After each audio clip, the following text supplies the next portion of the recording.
तो आज जिस मूवी को हम एक्सप्लेन करेंगे उसका नाम है मैड। अब फिल्म शुरू होती है और हम एक लड़के रोमेन को देखते हैं जो एक ड्रग डीलर के पास आया है पार्टी के लिए नशा खरीदने, क्योंकि आज उसका बर्थडे है जिसके लिए उसने पार्टी रखी है। अब यहाँ से नशा लेने के बाद रोमेन अपने डैड की आलीशान कार में आकर बैठ जाता है। वो गाड़ी चलाते हुए सिगरेट पी रहा था जिसे फिर वो गाड़ी में ही फेंक देता है। पर तभी उसे ख्याल आया कि ओ माय गॉड कि मैंने इतनी बड़ी गलती कर दी, गाड़ी के अंदर ही सिगरेट फेंक दी। इसलिए वो जल्दी से कार को रोककर उतरा और सिगरेट बाहर फेंकने लगता है। लेकिन तभी एक लड़की भागती हुई आई जो उसकी गाड़ी से टकरा गई थी। लड़की के सर पर पट्टियां बंधी हुई थी जो घबराते हुए फौरन आकर रोमेन की गाड़ी में बैठ जाती है। लड़की देखने में काफी अजीब लग रही, उसके कपड़े भी गंदे थे और ऐसा लग रहा था जैसे वो किसी लैब या फिर किसी हॉस्पिटल से भाग कर आई हो, जो हद से ज्यादा डरी हुई थी। साथ ही उसका बर्ताव भी अजीब होता जा रहा था। अब रोमेन उससे पूछता है कि आखिर तुम्हें क्या हुआ है, पर वो कुछ बोलने की हालत में नहीं थी और बस रोती ही रहती है। तब उसकी मदद करने के लिए रोमेन इमरजेंसी नंबर पर फोन करने लगा, लेकिन उसने नोटिस किया कि पुलिस के नाम से लड़की और घबरा रही है, तो उसने फोन बंद कर दिया और वो खुद ही लड़की को ड्रॉप करने का फैसला करता है। मगर वो ये तो जानता ही नहीं था कि उसे ड्रॉप कहाँ करना है। और तो और वो भी कुछ बोल नहीं रही थी, बस रो ही जा रही थी। अब रोमेन गाड़ी लेकर निकल गया। वो बीच बीच में भी उससे बात करने की कोशिश करता है मगर कोई फायदा नहीं होता। कुछ देर बाद लड़की एक रिकॉर्डर निकालती है जिसके अंदर कुछ कमांडोस ये बोल रहे थे कि हम जिस सब्जेक्ट लड़की पर एक्सपेरिमेंट तजुर्बा कर रहे थे, जिसका नाम हमने C39 रखा था, वो भाग निकली है। उसकी उम्र 25 साल है। अब लड़की उसे ये समझाने की कोशिश कर रही थी कि ये मेरे बारे में बात कर रही है, यानी सच में वो किसी एक्सपेरिमेंट का हिस्सा थी। मगर जाहिर है रोमेन को कुछ समझ नहीं आता और अब अचानक लड़की पागलों जैसी हरकतें करने लगी। वो अजीब तरह के इशारे करते हुए गाड़ी में अपना सर मारने लगती है। उसके पास एक चाकू भी था जिससे वो खुद पर वार करने लगी। हालांकि रोमेन उसे रोकने की कोशिश करता है लेकिन वो नहीं रुकी, बल्कि उस पर ही गिरकर अपना खून रोमेन पर लगा देती है और तभी वो सीट पर गिर गई, अपना दम तोड़ देती है। ये देख रोमेन पूरी तरह घबरा गया क्योंकि उसे कुछ समझ ही नहीं आ रही थी कि मेरे साथ बर्थडे वाले दिन क्या हो गया है और अब मैं क्या करूं। वो उसे उठाने की कोशिश करता है लेकिन जाहिर है इसका कोई फायदा नहीं था। अब किसी तरह वो बाकियों की नजरों से बचता हुआ गाड़ी अपने गैराज में ले आता है। एक बार फिर उसने लड़की को चेक किया मगर वो नहीं उठी। रोमेन की घबराहट से हालत खराब होने लगती क्योंकि एक तो वो खुद भी खून में लथपथ था, ऊपर से उसकी गाड़ी में एक लाश है जो बहुत ही खतरनाक बात। उसे पार्टी में जाना था और ये उसके साथ क्या हो गया। खैर अब खुद को संभालते हुए वो सबसे पहले नहाने गया। नहा कर आने के बाद वो खुद को ही कोसता रहता है कि काश मैं गाड़ी ना रोकता तो आज मेरे साथ ये सब ना होता। तभी उसके डैड की कॉल आई जो रोमेन से पूछ रहे थे कि गाड़ी वगैरह सब ठीक है ना, जिससे हम समझ पाते हैं कि उसके डैड को गाड़ी कितनी प्यारी है। और इसी वजह से जब रोमेन ने गाड़ी में सिगरेट फेंकी तो उसने फौरन से गाड़ी को रोक दिया और उसके साथ ये सब हो गया। अब यहाँ वो अपने डैड को ऐसे जाहिर करवाता है कि गाड़ी बिल्कुल ठीक है और फोन रख देता है। वो गाड़ी को चेक करने लगा लेकिन वो लड़की वहाँ से गायब थी, जिसका मतलब था कि वो मरी नहीं थी, बस उस टाइम जख्मी होने की वजह से बेहोश हो गई। और ये बात काफी चौंका देने वाली थी कि इतना जख्मी होने के बाद भी वो जिंदा कैसे थी और उसमें इतनी ताकत कैसे बाकी रही कि वो उठकर भाग भी गई। इसका जवाब हमें आगे पता चलेगा। और यही चीज सोचकर रोमेन भी उसे ढूंढने लगा मगर वो उसे कहीं भी नहीं मिलती। तभी दरवाजे पर कोई आ जाता है। रोमेन जब चेक करने गया तो वहाँ उसकी दोस्त थी जिसका नाम एना होता है। और क्योंकि रोमेन की बर्थडे थी तो एना उसके साथ टाइम गुजारना चाहती थी ताकि उसे अच्छा लगे, लेकिन घबराहट की वजह से वो एना को रोककर फिर से लड़की को ढूंढने लगा और एना बाहर चली जाती है सिगरेट पीने के लिए। रोमेन को लगा कि वो नाराज है, इसीलिए वो एना को अपने पास बुलाता है। वो कहती है कि मैं तुम्हें पार्टी के लिए लेने आई थी मगर तुम तो उल्टा ही बर्ताव कर रही हो मेरे साथ। उसे रोमेन पर शक भी हो रहा था कि क्यों इस तरह की हरकतें वो कर रहा है। रोमेन उसे समझा बुझाकर वहाँ से भेजने लगा कि तभी रोमेन के बाकी दोस्त भी आ जाते हैं उसे लेने के लिए, मगर वो सिर्फ एना को ही उनके साथ भेज देता है ये कहकर कि मेरी तबीयत थोड़ी खराब है, मैं बाद में आऊंगा। और अंदर जाकर CCTV कैमरास में लड़की को ढूंढने लगता है मगर वो उसे फिर भी नहीं मिली, इसलिए वो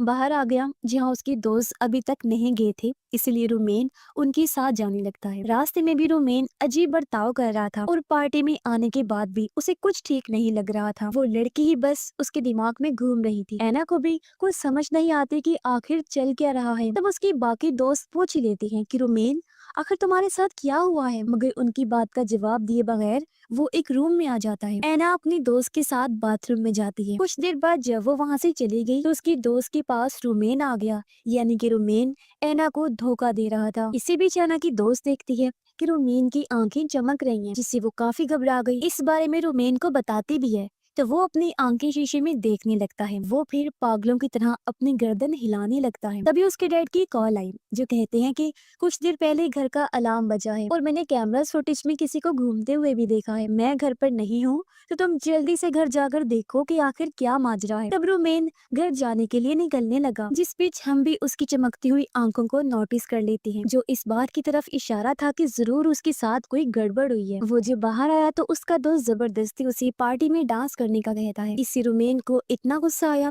कि वो अपने ही दोस्त को बुरी तरह पीट के रख देता है। तभी इनके बीच में एना की दोस्त आकर लड़ाई छुड़वाती है, लेकिन रोमेन उसे भी मारता है और फिर एक साइकिल लेकर घर आ जाता है। उसने जब अलार्म बंद किया तो उसके डैड की कॉल आई जो कहते हैं कि क्या कोई चोर घुस आया था और घर से कुछ चोरी तो नहीं हुआ है। रोमेन कहता है कि नहीं, कुछ भी चोरी नहीं हुआ, मगर उसके डैड अजीब तरह से हंसने लगे, यानी उनके साथ भी कुछ अजीब हुआ था। अब रोमेन फोन बंद करके अंदर आ गया, जहाँ उसे वही रिकॉर्डर मिलता है जो उस लड़की के पास था जिस पर लैब में एक्सपेरिमेंट किया जा रहा था, और वो रिकॉर्डिंग अभी भी उसमें चल रही थी। रोमेन घर में जगह जगह खून के निशान देखता है, जिनका पीछा करते करते वो बार टब तक पहुंच गया, जहां वो लड़की उसे बैठी हुई मिलती है जो अभी भी चाकू से खुद पर वार किए ही जा रही थी। रोमेन जल्दी से चाकू छीनकर दूर फेंक देता है, जिसके बाद वो फिर से घबराने लगा। तभी वो लड़की अपने अंदर से एक डिवाइस को बाहर निकालती है, जो देखकर तो रोमेन के होश उड़ गए। उसे कुछ भी ठीक नहीं लग रहा था, इसलिए वो भागने लगा, मगर तभी वो खिड़की से कमांडोज को देखता है जिन्होंने ही लड़की पर एक्सपेरिमेंट किया था, और वो उसे ढूंढते हुए यहाँ आ गए थे। वो अब लड़की को ले जाने लगते हैं, मगर उन्हें पता चल गया था कि घर के अंदर कोई और भी है, और इस बात का एहसास होते ही कि वो मेरे बारे में जान गए हैं, रोमेन भागने लगता है। वो अचानक पागलों की तरह हरकतें करने लगा,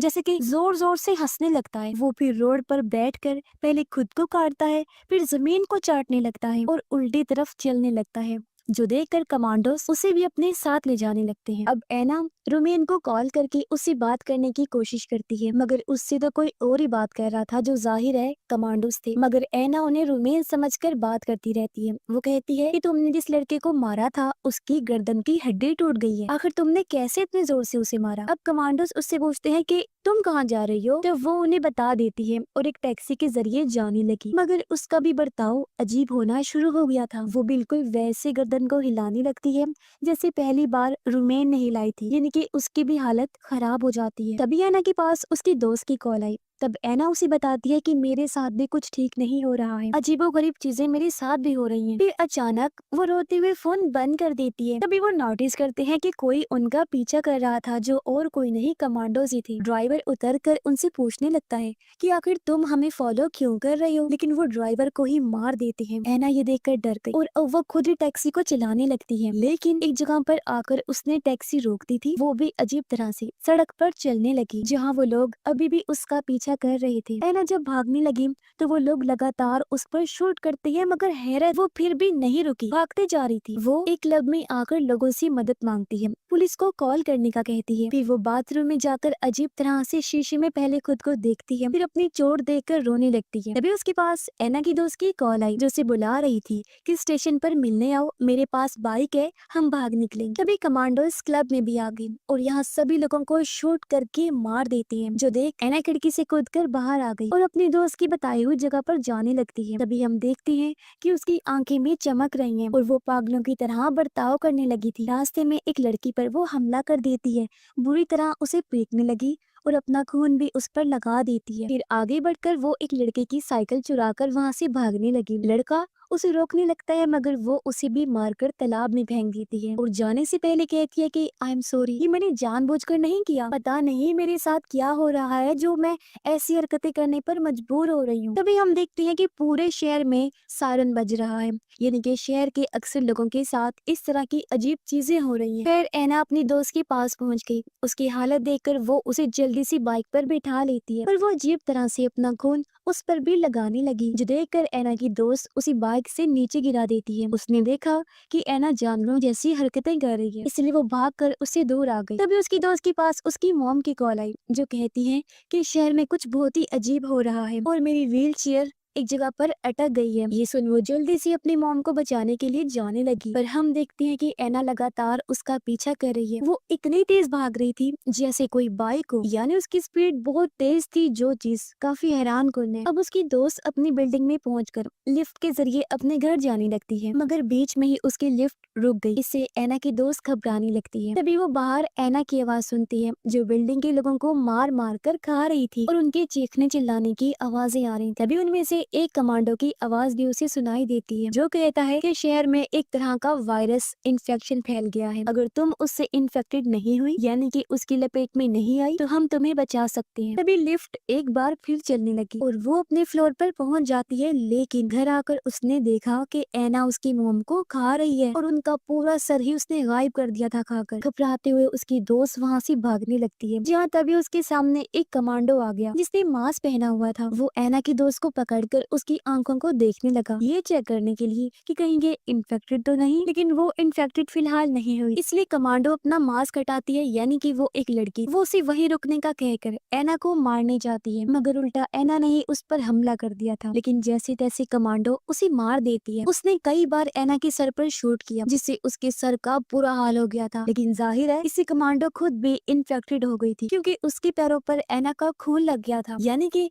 अगर इन्फेक्टेड इंसान का खून नॉर्मल इंसान की जिल्द पर कहीं भी लगे तो वो भी इन्फेक्टेड हो जाता है, जिसका मतलब साफ है कि ये वायरस बहुत ही खतरनाक है और इतनी तेजी से फैलता है। और इन्फेक्टेड इंसान पूरी तरह वायरस फॉर्म में आने के बाद हद से ज्यादा खतरनाक बन जाता है। अब कमांडो एना की दोस्त को कहती है कि अगर तुम भी डायरेक्ट इन्फेक्टेड के पास नहीं गई तो तुम इन्फेक्टेड होने से बच सकती हो। मगर हम जानते हैं कि वो रोमेन के करीब आई थी और उस पर एना का खून लगा था, यानी कि वो भी इन्फेक्टेड हो जाएगी। मगर उसने ये बात कमांडो को नहीं बताई, क्योंकि उसे खुद ही समझ नहीं आ रही थी कि ये सारा माजरा क्या है। अब कमांडो उसे ये भी बताती है कि तुम उसी जगह पर रहो जहाँ अंधेरा हो, क्योंकि इन्फेक्टेड लोग रोशनी की तरफ तेजी से खींचे चले जाते हैं। फिर वो उसे गन देकर कहती है कि यहाँ से भाग जाओ, क्योंकि कुछ देर बाद मैं इन्फेक्टेड बनकर तुम्हें नुकसान पहुंचा सकती हूँ। फिर कमांडो उसे दूसरी तरफ मूव करने का कहती है और वो फिर खुद को शूट करके मार डालती है, जिससे अब हमें समझ आती है कि क्यों ये कमांडोस सभी इन्फेक्टेड का खून लगे लोगों को मार रही थी, क्योंकि वो नहीं चाहती थी